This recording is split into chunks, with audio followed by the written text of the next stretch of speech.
Buenos días, hermanos y amigos. Aquí estamos en el estudio bíblico del libro de Proverbios. Estamos en el capítulo 14, es el estudio bíblico que corresponde a la reunión, al culto de estudio bíblico y oración de la Iglesia Evangélica Bautista de Barrio Norte. Bueno, nos toca el capítulo 14, como les dije, uno de los capítulos más largos del libro, pero donde también los temas aparecen muy entremezclados y hay que agruparlos.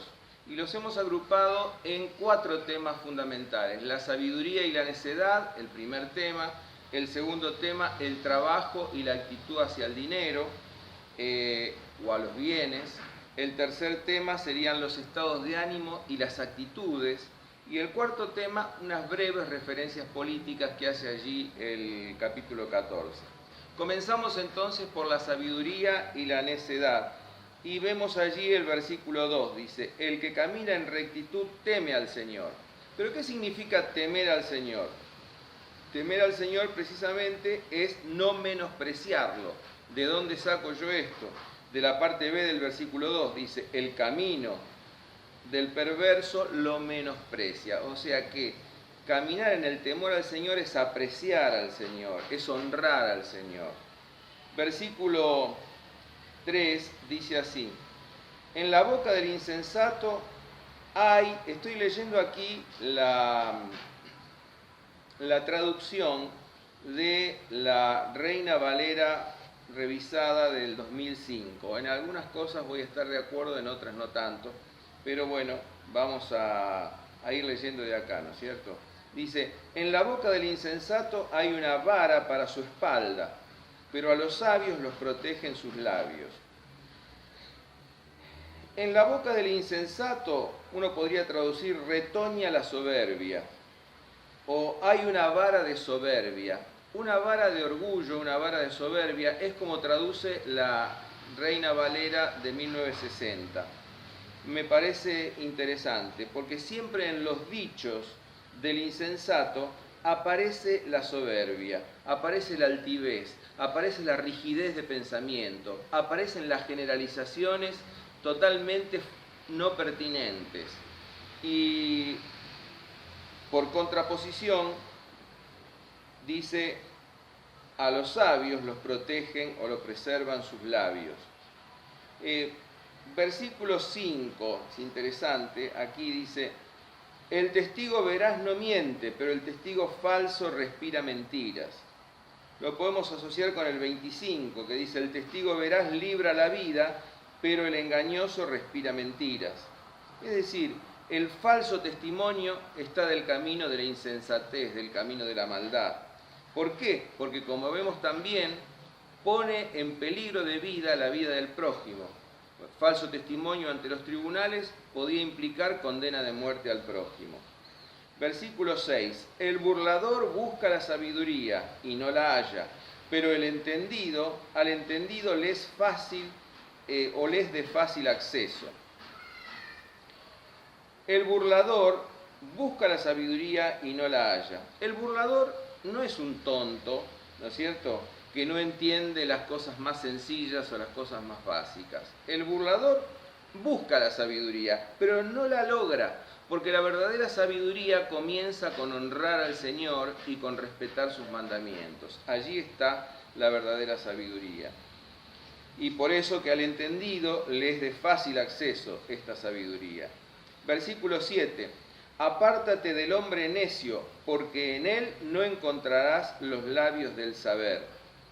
Apártate del hombre necio, apártate de los malos consejeros, apártate de los malos consejos, sería aquí nuestro texto. Versículo 8. La sabiduría del sagaz discierne su camino, pero la insensatez de los necios es un engaño. La sabiduría del sagaz discierne su camino, pero la insensatez de los necios es un engaño. O sea, el necio vive en el engaño, vive en la falsedad, se engaña y engaña. Y esto va en contraposición con el discernimiento. La sabiduría del sagaz discierne. ¿Y qué quiere decir discernir?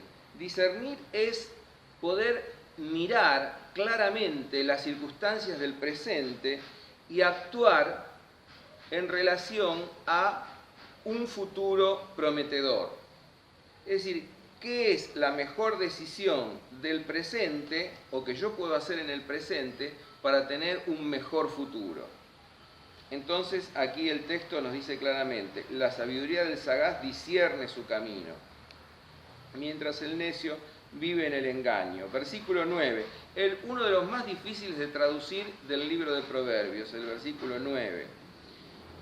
Los insensatos, dice aquí la Reina Valera del 2005, los insensatos se mofan de la culpabilidad, pero entre los rectos hay buena voluntad. Algunas versiones traducen, Dios se mofa del pecador y muestra buena voluntad o muestra favor hacia los rectos. Hay otras traducciones, ¿no es cierto? Hay otras traducciones que ya se van muchísimo de este sentido. La Biblia de las Américas traduce en forma similar. Reina Valera de 1960 dice, los insensatos se mofan de su pecado. Es decir, que viven el pecado como sin culpa. La famosa actitud del perverso, ¿no es cierto? Como vive más allá del bien y del mal, vive el pecado sin culpa. Se ríe del pecado como si fuera una avivada. Bueno, y por otro lado, fíjense ustedes que dice, entre los rectos hay buena voluntad. Kant decía, hay una sola cosa buena en el mundo, una buena voluntad. Una buena voluntad, porque la buena voluntad es la llave absolutamente de todo. Si una persona tiene buena voluntad, entonces esto es señal de rectitud y de búsqueda clara de la rectitud. Versículo 12. Hay un camino que al hombre le parece derecho, pero que al final es camino de muerte. Hay un camino que al hombre le parece derecho, pero que al final es camino de muerte. Hermanos, este texto lo hemos aprendido de la escuela dominical desde muy chiquitos y todos lo sabemos y todos lo hemos incorporado, ¿no es cierto? Hay caminos que al hombre le parecen derecho, pero que al final es camino de muerte. La verdad es que aquí se refiere a las apariencias, a poder mirar las decisiones del presente, ¿no es cierto?, desde su final, desde el futuro, desde su resultado. Es una crítica contra las apariencias. Si la ciencia no hubiera sospechado de las apariencias, hoy seguiríamos creyendo que la Tierra está inmóvil, ¿no es cierto?, es un planeta inmóvil y que el Sol gira alrededor de la Tierra. Pero hubo un Galileo Galilei, hubo un Copérnico que sospecharon de estas apariencias y que entonces pudieron avanzar en lo que hace a la astronomía y en lo que hace al avance de las ciencias. Qué importante que es sospechar de las apariencias. Hay caminos que en apariencia parecen de vida. Bueno, sí, a mí no me importa absolutamente nada, a mí solamente me importa hacer mis gustos, me da placer fumarme un porro, me da placer esto, me da placer... Hay caminos que parecen buenos y placenteros en el presente, pero que su fin es camino de muerte. Y yo no puedo estar en la orilla de alguien que va en un bote tranquila y felizmente, ¿no es cierto? Y el bote se desliza hacia las cataratas del Niágara, porque ese que va muy feliz hoy en el bote, mañana va a encontrar la muerte cuando encuentre el salto de las cataratas. Hay caminos que al hombre le parecen caminos derechos, pero que al final son caminos de muerte. Interesante el versículo. Versículo 15. El ingenuo todo lo cree, pero el sagaz considera sus pasos. El ingenuo todo lo cree, pero el sagaz considera sus pasos. Es interesante porque acá volvemos a encontrar el tema de la credulidad y del discernimiento. Lo podríamos ligar también con el versículo 18. Los ingenuos heredarán insensatez, pero los sagaces, los astutos, se coronarán de conocimiento. Hermanos, el crédulo, el ingenuo, es el inocente, es el que quiere permanecer en la infancia. Y la actitud inocente no es inocente, porque es querer permanecer siempre como un niño. Entonces, el texto es bien claro al decirnos en el versículo 15 que el ingenuo todo lo cree. Y no puede ser que todo lo creamos, porque si todo lo creemos, en el sentido de la ingenuidad, no en el sentido del todo lo cree de 1 Corintios 13, si todo lo creemos, bueno, nos van a vender un buzón a cada rato. A cada rato vamos a estar, digamos, creyendo cualquier cosa que nos digan. Pero en cambio, el hombre de discernimiento, dice el texto claramente, considera sus pasos, o son coronados de conocimiento por la sagacidad. El Señor Jesús muchas veces elogió la sagacidad, y tengamos muy en cuenta esto también. Versículo 16, fíjense, el sabio teme y se aparta del mal, pero el necio, y aquí dice nuestra traducción, es entrometido y confiado. Yo les voy a dar otra traducción que me parece que se ajusta más al texto. El sabio se arrepiente y es cauto. El sabio se arrepiente y es cauto. O sea, el sabio sabe reconocer cuando se equivocó y se arrepiente. Vuelve a Dios.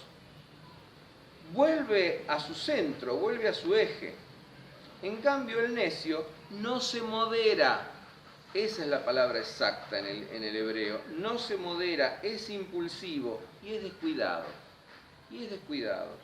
Entonces ahí está el contraste entre el sabio y el necio. El sabio se arrepiente, el sabio actúa con cautela. El necio no se modera, es impulsivo y es descuidado. El versículo 19 dice claramente, los malos se postrarán ante los buenos y los impíos ante las puertas del justo.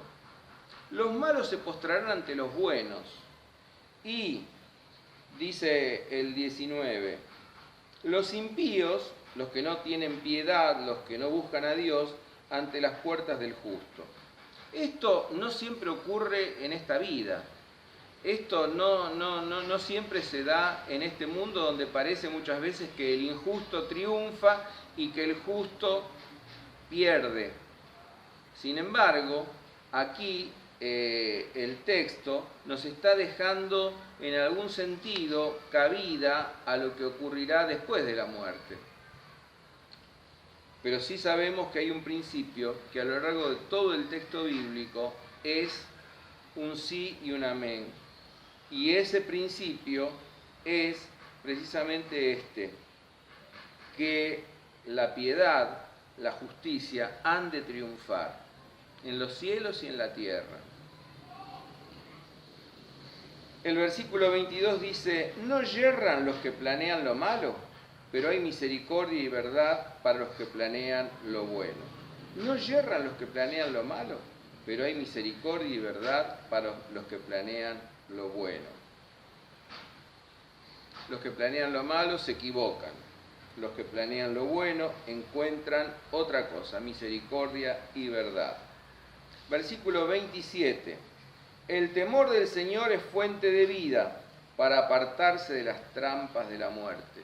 El temor, la reverencia, la honra al Señor, el cumplir sus mandamientos nos ayuda a apartarnos de las trampas de la vida.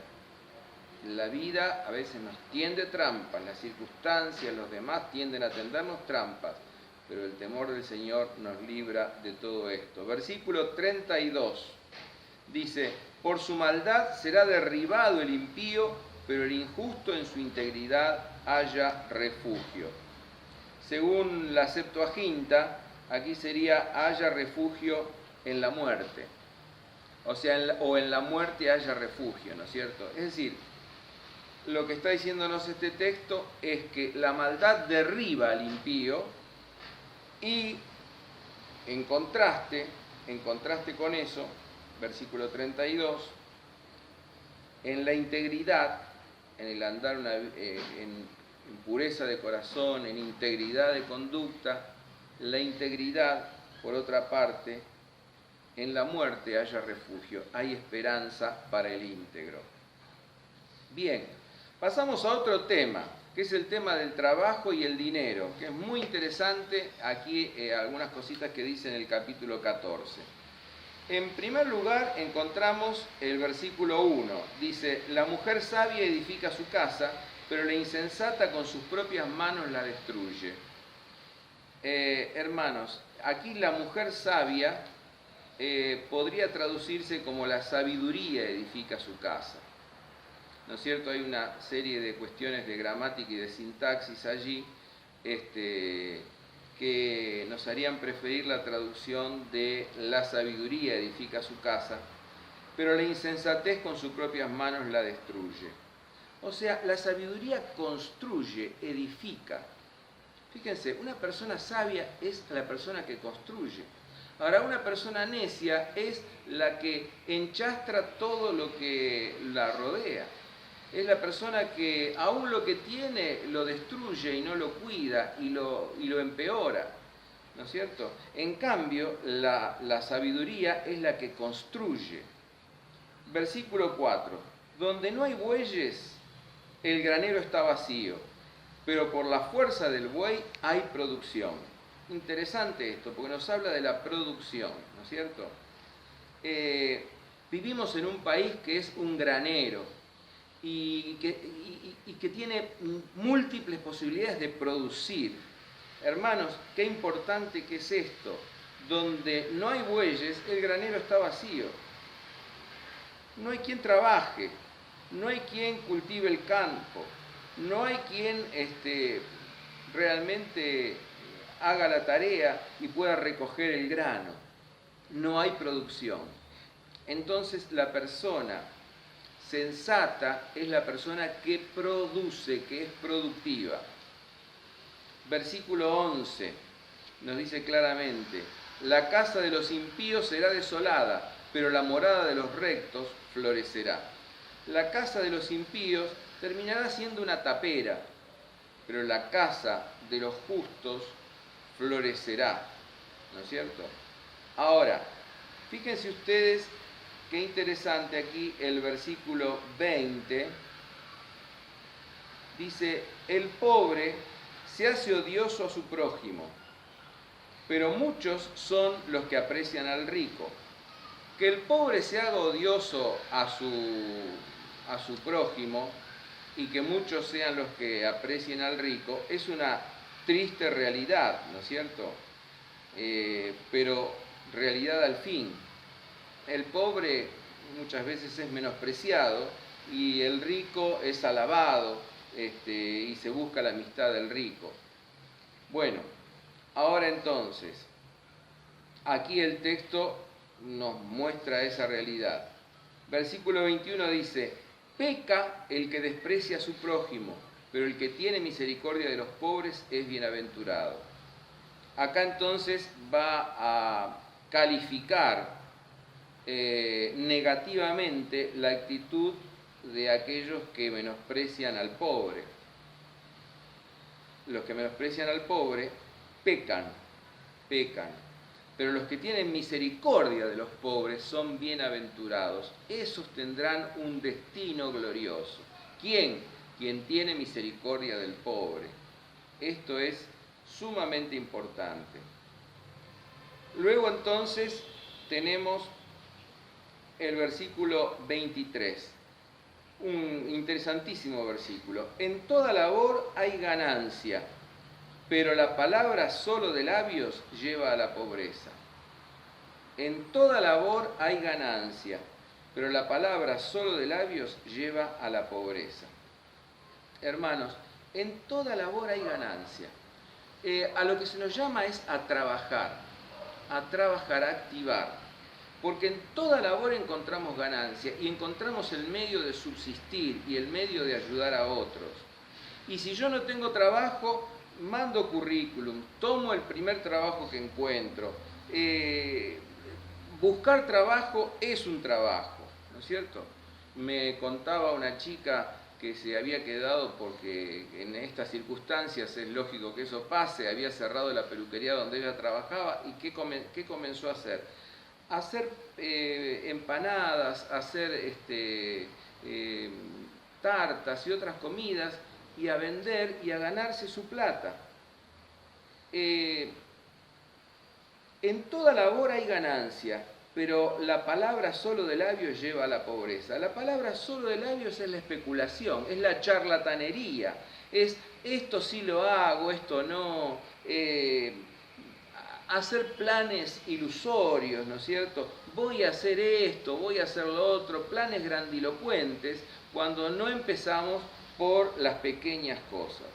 A veces creemos que realmente nosotros tenemos que trabajar conforme a nuestra vocación. Y es totalmente cierto, porque en algún sentido el trabajo es una extensión del juego y debe ser algo placentero. Pero en muchas circunstancias y en muchas oportunidades, el trabajo puede ser un sacrificio. Y ustedes van a decir, uy, qué mala palabra que está diciendo el pastor hoy. Un sacrificio. ¿Ustedes saben qué significa la palabra sacrificio? La palabra sacrificio es hacer lo sagrado. Sacri es de sagrado y ficio de hacer. Hacer algo sagrado. Todo trabajo, en tanto tiene una dimensión de servicio, tiene una dimensión sagrada. Entonces, aunque yo vaya a repartir comida en las casas, estoy haciendo un servicio. Y ustedes dirán, no es exactamente mi vocación, ni es lo que quiero, pero es lo que está al alcance de mi mano y lo que puedo hacer ahora. Y eso tengo que hacer. No puedo ofrendar en la iglesia todo lo que yo quisiera, pero puedo ofrendar algo. Bueno, lo hago porque Dios ve el corazón. Comencemos a hacer, comencemos a tener una actitud activa en todo sentido. El versículo 24 dice, la corona de los sabios es su riqueza. Así nos dice la Reina Valera de 1960. Acá traducen, como muchos en la actualidad, discreción. Pero yo me quedo con la Reina Valera de 1960. La corona de los sabios es su riqueza, pero la diadema de los necios es la insensatez. ¿Por qué me quedo con la corona de los sabios es su riqueza? Por todo el contexto de lo que estamos hablando, de la pobreza, de la riqueza, ¿no es cierto? Entonces está, primeramente, en orden con el contexto, y segundo, es la palabra del texto masorético, no de la Septuaginta. Discreción es la Septuaginta, la versión de los 70. El texto masorético, o sea, el texto hebreo, el más antiguo, dice, la corona de los sabios es su riqueza, pero la diadema de los necios es la insensatez. Entre una corona y una diadema hay una gran diferencia. La corona es un ornato mucho más ostentoso, y la diadema es una vincha, ¿no es cierto?, que se le pone al ganador, pero que es de menor calidad.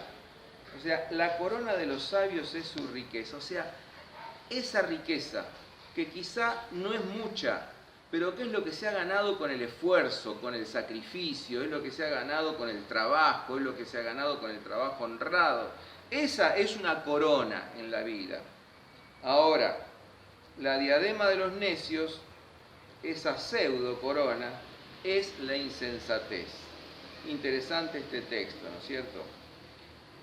Ahora, por otro lado, y hay que tener presente, nosotros tenemos que entender que todo se resume quizá en el versículo 31. Dice, el que oprime al necesitado afrenta a su hacedor, pero el que tiene misericordia del pobre honra a su hacedor. ¿Sí?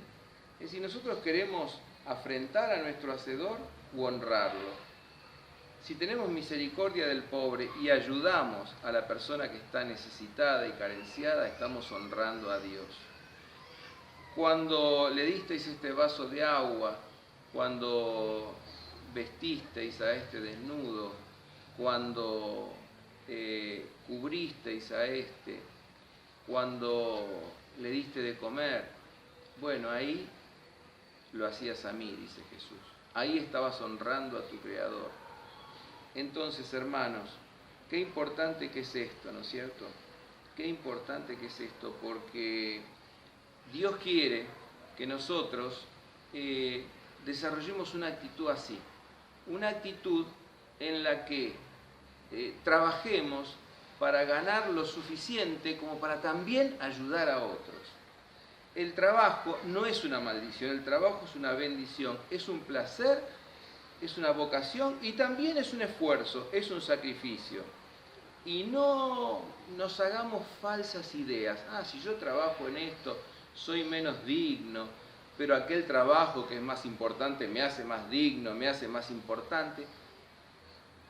No es el trabajo el que dignifica al hombre, sino el hombre el que dignifica al trabajo. ¿No es cierto?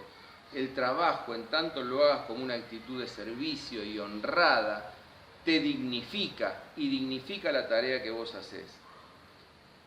En tercer lugar, habla de los estados de ánimo y de las actitudes. Es interesante también esto, versículo 10, encontramos lo siguiente. El corazón conoce la amargura de su alma, y el extraño no se entrometerá en su alegría.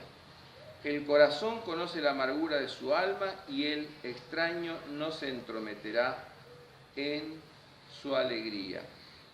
Lo que está diciendo aquí es que realmente,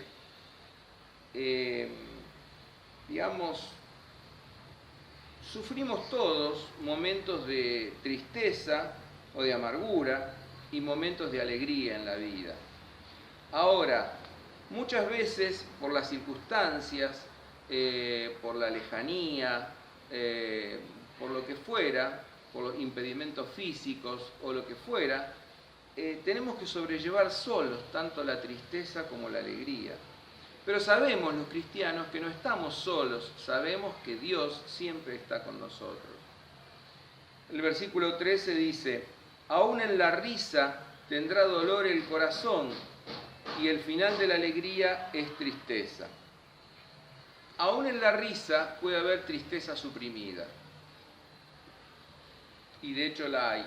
Toy y Westerley, dos autores del libro de Proverbios, dicen que este texto más bien tiene que ver con el final de la tristeza, de la alegría es tristeza, con la alternancia que hay en la vida entre momentos alegres y momentos tristes, ¿no es cierto? Pero sabemos que tanto en la tristeza como en la alegría el Señor está con nosotros. Versículo 14. El descarriado de corazón se hartará de sus caminos, pero el hombre de bien estará satisfecho con lo suyo.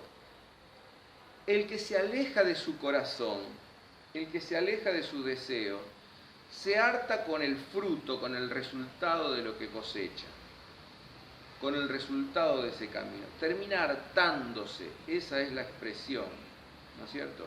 Ahora, el hombre de bien está satisfecho con lo suyo.